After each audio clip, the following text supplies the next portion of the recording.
देखिए अपने टक्कर जो थे उसके अंक प्रश्न चल रहे थे न्यूमेरिकल्स, और इसमें 11 क्वेश्चन तक मैंने आपको करवा दिए थे। ठीक है, क्वेश्चन नंबर 12 देखिए।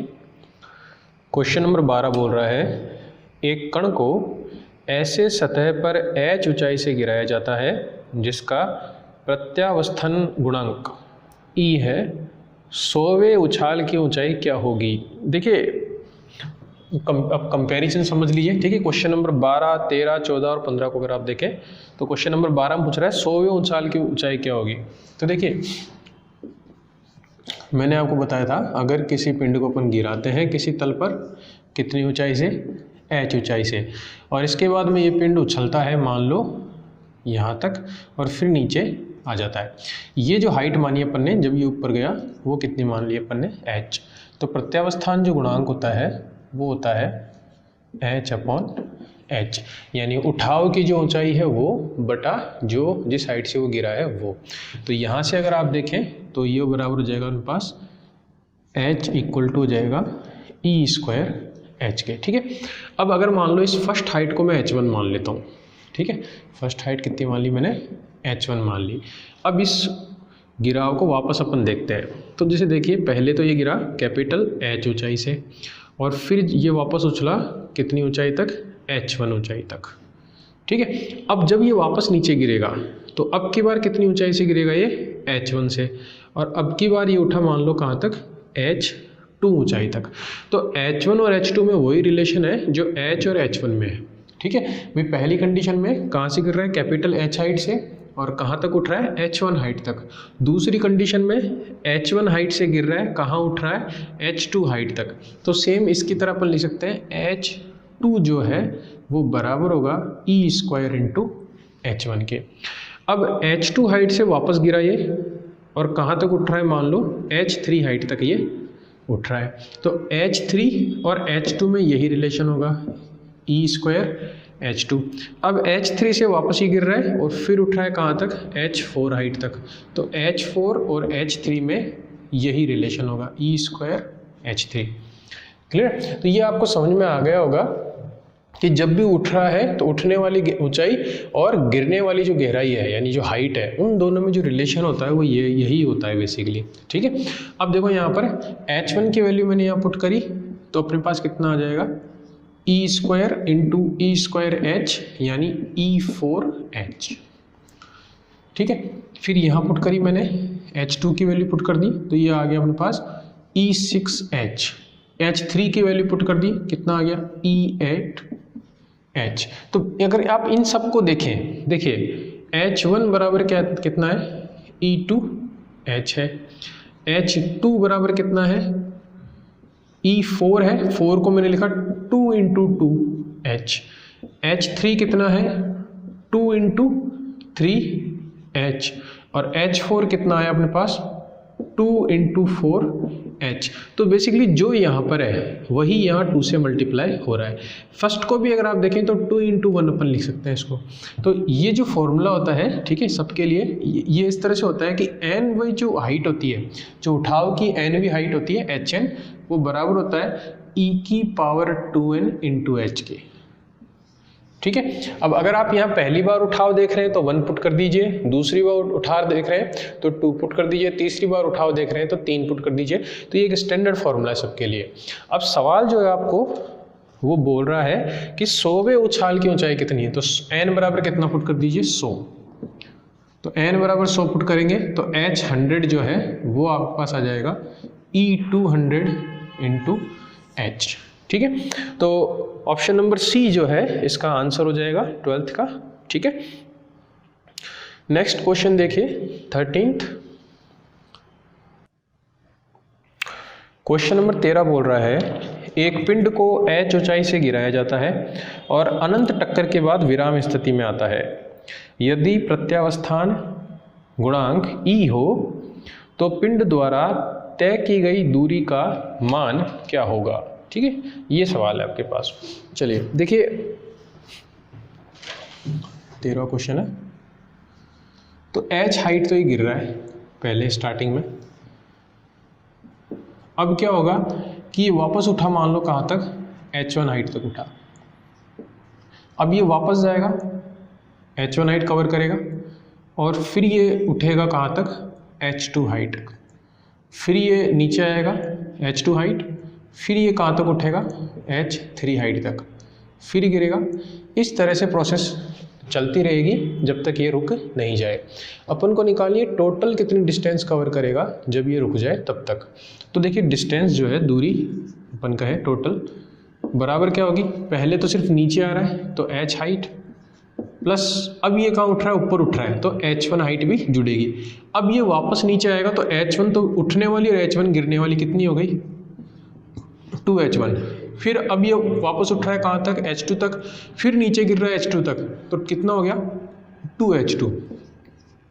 इसी तरह से H3 उठेगा, H3 गिरेगा तो कितना हो जाएगा, 2H3। तो कहने का मतलब अब जब तक ये नहीं रुक जाता, अनंत टाइम तक ये इसी तरह से गति करता रहेगा। क्लियर। सिर्फ स्टार्टिंग में एक ही बार H आया, क्यों, क्योंकि सिर्फ तब ये गिर रहा था H हाइट तक, उसके बाद ये लगातार डबल डबल जुड़ते हुए जाएंगे। तो पहली चीज़ तो आपको ये समझ में आ गई होगी।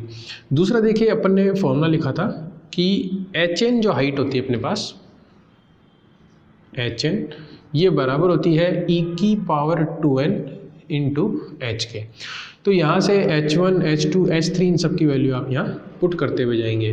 तो डिस्टेंस इक्वल टू कितना हो जाएगा, H प्लस H1 की वैल्यू देखिए यहाँ से कितनी आ जाएगी, e² इंटू H2 तो पहले से ही है, प्लस H2 की हाइट देखिए कितनी आ जाएगी, e4 H2 पहले से ही है। इस तरह से 2e6 H plus 2e8 H, इस तरह से वैल्यू चलती जाएगी कहाँ तक, इन्फिनिटी तक। ठीक है, इक्वल टू कितना आ जाएगा, देखिए H प्लस इन सब से आप कॉमन ले लीजिए ये वाली टर्म, यानी 2e² H। तो यहाँ तो कितना बचेगा 1, यहाँ कितना बचेगा e², यहाँ कितना बचेगा e4 e6, इस तरह से ये इन्फिनिटी तक चलता रहेगा। तो ये देखिए गुणोत्तर श्रेणी बन गई, जीपी बन गई, जिसका सार्व अनुपात जो है, ठीक है, कॉमन रेशियो जो होता है वो कितना है, e² है। तो अपन जानते हैं इन्फिनिटी तक अगर जाता है गुणोत्तर श्रेणी जीपी, तो उसका फॉर्मूला क्या होता है, सम का 1/1 माइनस a, ठीक है, या 1 माइनस a की पावर r, इस तरह से आपने पढ़ा होगा। ठीक है, a/1 माइनस r भी बोलते हैं इसको। तो 2e² H, ठीक है। तो a तो क्या होती है, फर्स्ट टर्म यानी 1, a/1 माइनस r क्या होता है, इनका अनुपात होता है, तो रेशियो कितना आ रहा है, e² आ रहा है। ठीक है, तो यहाँ से अपने पास आ जाएगा h बाहर ले लीजिए, तो 1 प्लस 2e² 1 माइनस e²। इसको आप सॉल्व करेंगे तो ये आ जाएगा H 1 plus e²/1 minus e²। ठीक है, तो ये टोटल डिस्टेंस होगी जो वो रुकने से पहले कवर करेगा। क्लियर। तो इसमें कुछ नहीं, आप एलसीएम ले लीजिएगा, जैसे एलसीएम लेंगे ये वैल्यू आ जाएगी आपके पास। देखिए ये क्वेश्चन दे रखा है यहाँ पर, ठीक है, एयरफोर्स में। बाकी ये सवाल ऐसा नहीं है कि एयरफोर्स के हिसाब का ये, क्योंकि इतना लंबा क्वेश्चन नहीं आता अभी एयरफोर्स वगैरह में। ये किताब में दे रखा है ल्यूसेंट फिजिक्स में, वो अलग बात है। बाकी एयरफोर्स के हिसाब से है नहीं ये सवाल, क्योंकि काफ़ी लंबा है, आपको इतना टाइम नहीं मिलता है एयरफोर्स के एग्ज़ाम में। ठीक है, चलिए। और ये जो क्वेश्चन है सेम ये कई जगह पूछा गया है, ऐसा नहीं है एयरफोर्स वाले में पूछा गया है, नेवी में भी आया है, और बड़े एग्जाम्स जो है फिजिक्स के, जैसे CSIR नेट, यहाँ भी आया हुआ है। ठीक है, शायद नेट 2019 का जो एग्ज़ाम था उसमें आया हुआ है। IIT JEM में भी एक बार पूछा गया है ये सवाल। ठीक है, और क्वेश्चन नंबर अभी आएगा 15,014 है ना, वो भी एक बार पूछा गया है IIT JEM में। तो आप समझ सकते हैं IIT JEM और CSIR नेट के जो सवाल हैं वो यहाँ पर आ रहे हैं, या फिर ये सवाल वहाँ भी पूछे गए हैं, आप कुछ भी मान सकते हैं। तो सिंपल तो है, खैर ऐसी बात नहीं है, टफ है, लेकिन कंसेप्ट है, थोड़ा सा आप कंसेप्ट का ध्यान रखें और कुछ नहीं है। ठीक है, तो क्वेश्चन नंबर 14 देखिए।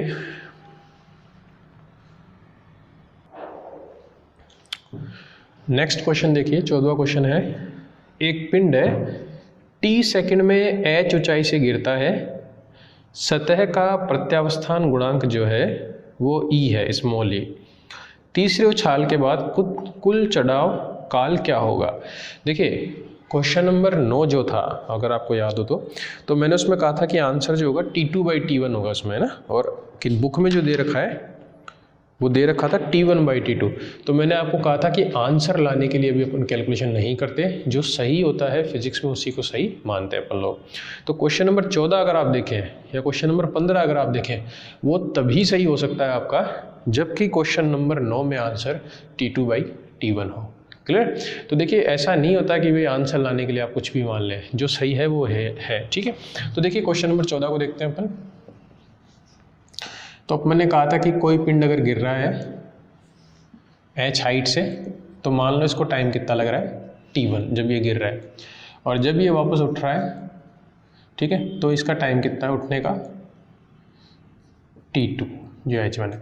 तो मैंने आपको बताया था कि इन दोनों के बीच में रिलेशन क्या होता है।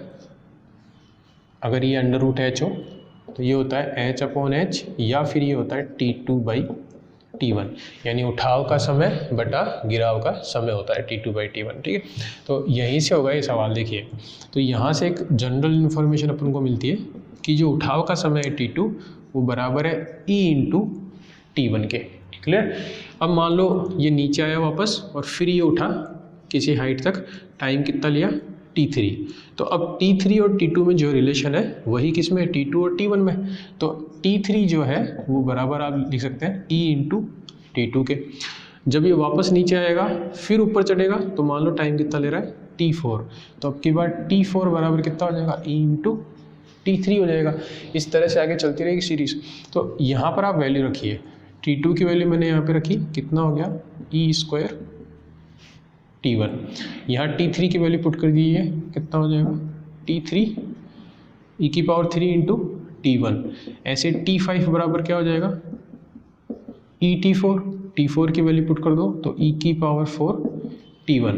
ये वैल्यूज क्यों लिखवा रहा हूँ मैं आपसे, क्योंकि देखिए यहाँ पे टाइम में एक रिलेशन मिल जाएगा आपको। क्या आप इसे लिख सकते हैं, अपन इसे क्या लिख सकते हैं कि जो फर्स्ट आपका जो गिराव है, पहला जो गिराव है, अगर मैं इसको T मान लूँ, ठीक है, तो ये कितना हो जाएगा T।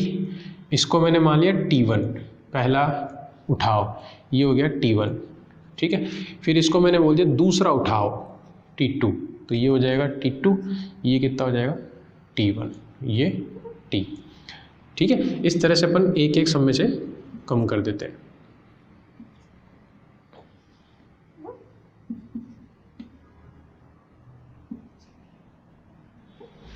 ठीक है। तो वैल्यू वही आ रही है, बस अपन ने फर्स्ट वाले को क्या माना है T माना है। ठीक है। तो ये वैल्यू जो है एक तरह से किस में कन्वर्ट हो गई अपनी, ये कन्वर्ट हो गई अपनी T1/T में। ठीक है। कि T1 जो है भाई कैसे बताया मैंने इसको, ये गिरा तो इसमें टाइम कितना लग रहा है अपन को T। अब उठ रहा है, टाइम कितना लगा T1, तो E बराबर कितना हो गया T1/T। अब वापस नीचे आ रहा है, फिर उठ रहा है, कितना टाइम लगा T2। ठीक है। तो T2/T1। फिर वापस नीचे आ रहा है, फिर उठ रहा है, कितना हो जाएगा T3। तो ये हो जाएगा T3/T2। तो इस तरह से आपको एक सीरीज मिल जाएगी यहाँ पे। तो बेसिकली मैं क्या बताना चाहता हूँ आपको, देखिए T1 बराबर कितना है e⁻1 T। T2 बराबर कितना है e⁻2 T। T3 बराबर कितना है e⁻3 T। और T4 बराबर क्या है e⁻4 T। ठीक है, T है। इसका मतलब यह है कि अगर nth टाइम की मैं बात करूं, जो लास्ट वी तक करोगे आपकी, Tn बराबर कितना होगा e⁻n T।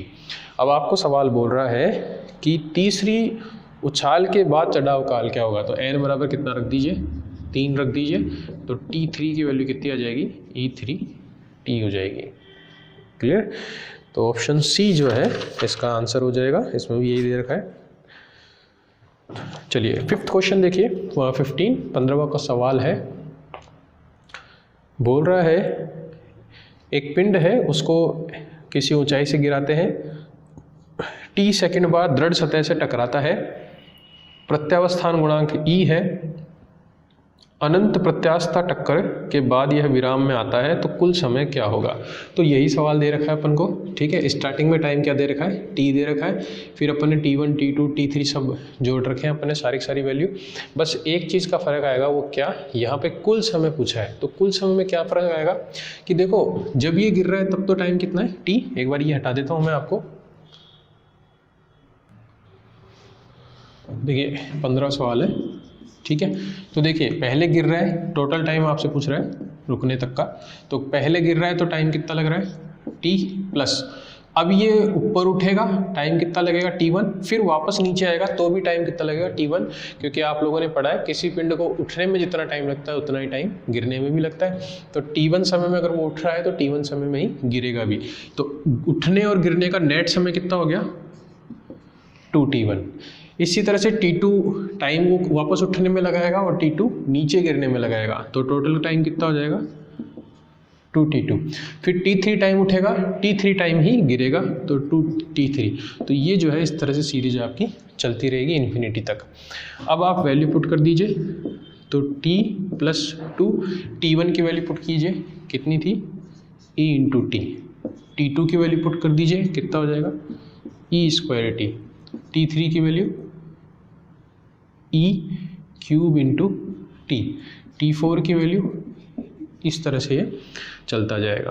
तो ये हो जाएगा T, और इन सब में से कॉमन ले लीजिए 2ET। तो यहाँ तो 1 बचेगा, यहाँ पे E, यहाँ पर E स्क्वायर, यहाँ पर E क्यूब। तो वापस GP बन गया, लेकिन अब की बार GP किस में बनाए, E की पावर में बनाए, वहाँ E स्क्वायर में बना था अगर आपको याद हो। तो वही जो है आपके पास सॉल्यूशन जो है वो लगा दीजिए। तो 2ET इंटू क्या होता है, A यानी 1/1 माइनस R होता है, तो ये वैल्यू हो गई। इसमें से आप T बाहर ले लीजिए, तो ये हो जाएगा 1 प्लस 2E/1 माइनस E। इसे आप सॉल्व करेंगे तो आपके पास कितना आएगा, एलसीएम लेके देख लीजिएगा यहाँ से 1 माइनस E करके, तो ये हो जाएगा 1 प्लस E/1 माइनस E, ठीक है। तो ये आपके पास नेट टाइमिंग आ जाएगी। इसमें ऑप्शन दे रखा है आपको 1 plus E/1 minus E, option C जो है वो हो जाएगा 15वें का C, ठीक है। तो ये आपका 15th क्वेश्चन है। तो क्वेश्चन नंबर 12, 13, 14 और 15 जो है वो एक ही कंसेप्ट पे है, पार्टिकल के गिरने और उठने के ऊपर। इन्हें आप नोट कर लीजिएगा, काफ़ी अच्छे क्वेश्चन है ये, ठीक है। और डायरेक्ट रिलेशन याद रखना, टाइम में तो क्या होता है कि nth उठाव के लिए कितना होता है, e की पावर n इंटू टी होता है, और h हाइट में कितना होता है, e की power 2n into small h, capital H होता है, ठीक है। ये तो है प्रारंभिक गिरने का समय, ये है प्रारंभिक गिरने की हाइट, क्लियर, ये चीज़ है। तो क्वेश्चन नंबर अब देखते हैं अपन 16। क्वेश्चन नंबर 16 बोल रहा है 0.2 kg का एक बुलेट 2.8 kg के ब्लास्टिक लोलक से टकराता है। पूरी व्यवस्था 0.1 मीटर की ऊंचाई से उड़ जाती है। बुलेट का टकराव वेग क्या होगा, यानी गोली का आपको वेग पूछा है प्रारंभिक जो है। चलिए, तो देखिए प्रारंभिक अवस्था में गोली का संवेग कितना हो गया, m1u1, और ब्लास्टिक जो आपका लोलक है वो रुका हुआ है, तो m2 इंटू 0 बराबर। देखिए एक गतिमान पिंड जब भी रुके हुए से टकराता है तो कौन सी टक्कर होती है, अप्रत्यास्थ टक्कर होती है, यानी दोनों जुड़कर गति करेंगे। तो टक्कर के बाद m1 प्लस m2 और वेग कितना हो जाएगा, v हो जाएगा, ठीक है। ये टक्कर के बाद का वेग है अपने पास। तो यहाँ से अपने पास जो है किसी का वेग देख लीजिएगा, आपको बुलेट का वेग पूछ रहा है आपसे, यानी u1 पूछ रहा है। तो u1 इक्वल टू कितना हो जाएगा, m1 प्लस m2 v/m1, ठीक है। ये तो अपने पास आ गया। अब अपन को v की वैल्यू निकालनी है। तो v की वैल्यू अपन कहाँ से निकालेंगे कि टकराने के बाद लोलक उठता है, तो जितनी गोली जब उसमें टकराई, ठीक है, दोनों की जितनी काइनेटिक एनर्जी है वो पूरी की पूरी किस में कन्वर्ट हो जाएगी, स्थितिज ऊर्जा में, है ना। गतिज ऊर्जा किस में कन्वर्ट हो जाएगी, स्थितिज ऊर्जा में। तो गतिज ऊर्जा का सूत्र कितना होता है, हाफ m मतलब दोनों जुड़कर जो द्रव्यमान है आपके पास। तो m1 तो दे रखा है 0.2 और m2 दे रखा है 2.8, तो दोनों को आपने जोड़ा तो कितना हो गया 3 इंटू v², क्योंकि अपने अंतिम निकाय का वेग कितना लिया है v लिया है, बराबर हो गया m, g हो गया 9.8 इंटू h आपको दे रखा है 0.1 मीटर। तो इसे सॉल्व कर लीजिए, तो v² बराबर हो गया 1.96, या ये हो जाएगा v बराबर कितना हो जाएगा आपके पास 1.4, ठीक है। तो यहाँ पुट कर दीजिए, तो u1 m1 प्लस m2 कितना हो जाएगा 3, m1 कितना है आपके पास 0.2 है, ठीक है, और ये है 1.4, तो u1 आ जाएगा आपके पास 21 मीटर पर सेकेंड। क्लियर, ऑप्शन बी जो है इसका आंसर हो जाएगा। क्वेश्चन नंबर देखिए 17, क्वेश्चन नंबर देखिए 17, 18, 19 और 20, ठीक है, ये सारे के सारे द्विविमीय टक्कर पर है। तो देखिए चित्र दे रखा है आपको, बुक में भी दे रखा है और यहाँ भी मैंने बना रखा है आपको द्विविमीय टक्कर का। क्या होती है द्विविमीय टक्कर, कि जिसमें कण जो है वो गति करने से पहले, टकराने से पहले या टकराने के बाद द्विविमीय गति करें, यानी एक्स वाई तल या वाई जेड तल में गति करें, ठीक है। तो टकराने से पहले भी कर सकते हैं, टकराने के बाद भी कर सकते हैं, ठीक है। लेकिन यहाँ पर जो सवाल है उसमें ये दिया गया है कि टकराने से पहले वो सरल रेखा में गति करें और उसके बाद जो है वो द्विविमीय गतिमान है। तो देखिए दो कण है m1 m2 द्रव्यमान के, जिनके वेग u1 और u2 हैं। टकराने के बाद अल्फा और बीटा कोण से ये प्रकीर्णित होते हैं या स्कैटर्ड होते हैं अलग अलग, ठीक है। और यहाँ पर इनके वेग जो हो जाते हैं v1 और v2 हो जाते हैं। तो x अक्ष में अगर आप संवेग संरक्षण लगाते हैं x अक्ष में, तो कितना हो जाएगा m1 u1 plus m2 u2 equal to m1 v1 cos alpha plus m2 v2 cos beta. जबकि y एक्सिस में अगर आप देखें तो y एक्सिस में ये गतिमान ही नहीं है, तो प्रारंभिक संवेग तो कितना हो गया 0 टक्कर से पहले का। टक्कर के बाद का जो संवेग है ये ऊपर की तरफ जाएगा, ये नीचे की तरफ जाएगा। बुक में देखिए प्लस दे रखा है बीच में, लेकिन गलत है। क्यों? क्योंकि अगर आप इसको पॉजिटिव लेते हैं तो इसको क्या लेना पड़ेगा, आपको नेगेटिव लेना पड़ेगा। तो y एक्सिस में संवेग क्या हो जाएगा m1 v1 sine alpha minus m2 v2 sign beta. तो ये दोनों इक्वेशंस हैं आपके पास। अब अपन एक एक सवाल को देखते हैं। तो फर्स्ट सवाल देखिए 17वां, बोल रहा है अगर m1 बराबर m2 हो, m1 जो है वो बराबर क्या है m2 है, गिवन है आपको, और अल्फा इक्वल टू बीटा हो, तो द्विविमीय टक्कर में कौन सा संबंध सही होगा। तो देखिए यहाँ पर रख के देख लीजिए आप, अगर m1 बराबर m2 होगा और अल्फा इक्वल टू बीटा होगा, अल्फा इक्वल टू बीटा हो गया तो ये कैंसिल, और m1 equal to m2 cancel हो गया, m1 इक्वल टू m2 हो गया तो ये दोनों कैंसिल। तो यहाँ से आपको मिल जाएगा v1 बराबर क्या होगा v2 होगा। तो ये 17वां क्वेश्चन था आपका। 18वें में दे रखा है कि 3 संबंध दे रखे हैं, कौन सा सही होगा। तो देखिए ऑप्शन सी तो पहले से ही दे रखा है अपन को सही है, ठीक है। ऑप्शन देखते हैं बाकी के, तो किसी एक में वैल्यू पुट कर दीजिए आप, ठीक है। एक चीज़ और दे रखी है अपन को u2 इक्वल टू 0 है, ये भी गिवन है भाई, ठीक है। तो इसमें देखिए u2 इक्वल टू 0 पुट कीजिए, तो m1 u1 जो है m1 इक्वल टू m2 है, तो मैंने m ले लिया इसको, बराबर देखिए, चलिए आगे देखिए m1 बराबर m2 है तो m ले लिया, v1 बराबर v2 अपन प्रूफ कर ही चुके हैं तो v ले लिया मैंने उसको, और अल्फा इक्वल टू बीटा है अपने पास, तो ये हो गया 2mv cos ऑफ अल्फा मान लो चाहे बीटा मान लो, जो भी आपको सही लगे, अल्फा मान लिया मैंने। तो m से m कैंसिल आउट हो जाएगा, तो यहाँ से v इक्वल टू आ जाएगा u1 अपॉन 2 cos अल्फा, यही बराबर v1 होगा, यही बराबर क्या होगा v2 होगा। तो ऑप्शन जो 18वां क्वेश्चन है आपका, उसमें ए ऑप्शन दे रखा है v1 equal to u1 upon 2 cos alpha, सही है, ठीक है। v2 दे रखा है u1 अपॉन cos अल्फा, वो भी सही होगा, और सी ऑप्शन दे रखा है v1 इक्वल टू v2 दोनों इक्वल है, तो वो भी सही है। तो ऑप्शन हो जाएगा डी सभी, ठीक है।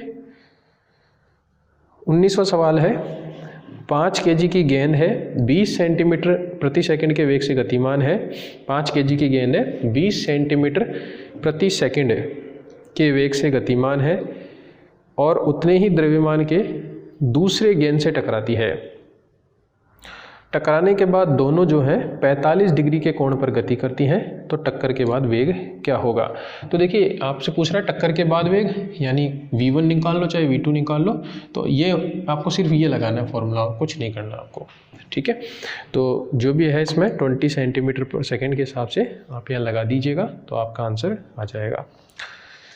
20वां जो सवाल है इसमें 19वें सवाल में तो अल्फा इक्वल टू 45 रखना है आपको, और 20वें सवाल में आपको अल्फा इक्वल टू 30 रखना है, बस इतना ही फ़र्क है और कोई फ़र्क नहीं है, ठीक है। तो ये आपके 20 तक के सवाल हो गए। अब 21वां सवाल देखिए।